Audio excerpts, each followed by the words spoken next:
Bismillahirrahmanirrahim. Biz daima təkrar edirik ki, düşmən İslamı məhv etmək istəyir.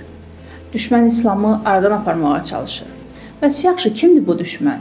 Nə üçün İslamla mübarizə aparır? Bilməyənlər üçün deyək. İslam hərəkatı öz başlanğıcında Yahudilərin yaratdığı problemlərlə üzləşdi.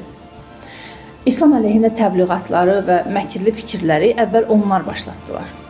Onlardan sonra növbə bir baxımdan Yahudilərdən daha şeytan və daha hiyləgər olan qəbiləyə çatdı.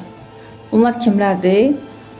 16-cı əsrin ortalarından İslam ölkələrini istila edən istismarçılar. İstismarçı zehniyyəti öz məqsədlərini həyata keçirmək üçün İslamı məhv etmək lazım bilir.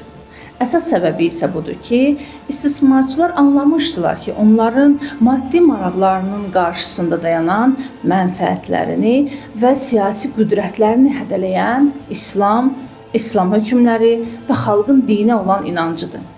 Nə xristianlıq, nə də başqa bir cərəyanda bu potensial var. Ona görə də müxtəlif vasitələrlə İslamın əleyhinə təbliğatlar aparmış və müsəlmanlara qarşı məkirli planlar cızmağa başlamışlar.